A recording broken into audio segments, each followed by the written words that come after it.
বাঙালি সংস্কৃতির ঐতিহ্য বহন করছে অমর একুশে বইমেলা। ভাষার মাস অর্থাৎ ফেব্রুয়ারির ১ তারিখ থেকে বাংলা একাডেমি প্রাঙ্গণে শুরু হয় এই ঐতিহ্যবাহী বইমেলা। এ বছরেও শুরু হয়েছে এই আয়োজন। সেখানে প্রতিদিনই ভিড় করছে বইপ্রেমীরা। বই নিয়ে এ আয়োজনের জন্য বছর জুড়ে অপেক্ষায় থাকেন পাঠক, লেখক ও প্রকাশক। পাঠক দর্শকের পদচারণায় মুখর বইমেলার পাশাপাশি মেলায় এসেছে নতুন নতুন বই। তবে এবারের বইমেলায় বেশ কিছু অপ্রীতিকর ঘটনা ঘটেছে।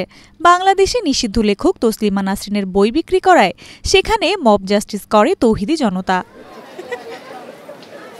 এছাড়াও এবারের বইমেলায় নারী ও শিশু স্বাস্থ্য সুরক্ষা পণ্য ব্র্যান্ড স্টে সেফ ন্যাপকিনের বিক্রিতে বাধা দিয়েছেন বেশ কিছু ইসলামিক সংগঠন। গোপন পণ্য বলে আখ্যা দিয়ে প্রকাশ্যে প্রদর্শনী বা বিক্রি বন্ধে দাবি জানায় তারা। পরে বাংলা একাডেমি, পুলিশ, আনসার সহ ইভেন্ট ম্যানেজমেন্টের ভলান্টিয়ারদের সহযোগিতায় পরিস্থিতি নিয়ন্ত্রণে আনা হয়। একই সাথে ইভেন্ট ম্যানেজমেন্ট প্রতিষ্ঠান ড্রিমার ডঙ্কি নীতিমালা ভঙ্গ করেছে উল্লেখ করে বইমেলায় বিনামূল্যে স্যানিটারি ন্যাপকিন বিতরণ অব্যাহত রাখার ঘোষণা দিয়েছে বাংলা একাডেমি।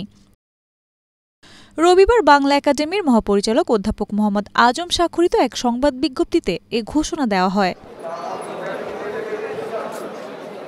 এর আগে গত ১৪ ফেব্রুয়ারি প্রাণ আরএফএল গ্রুপকে দেওয়া ইভেন্ট ম্যানেজমেন্ট প্রতিষ্ঠান ড্রিমার ডঙ্কি পরিচালক ও প্রধান নির্বাহী রাকিব হাসান সই করা চিঠিতে বলা হয়, প্রথম দিকে কোনো সমস্যা না থাকলেও ১১ ফেব্রুয়ারির পর থেকে বেশ কিছু ইসলামিস্ট গ্রুপ ন্যাপকিন বিক্রি বন্ধে দাবি জানায়।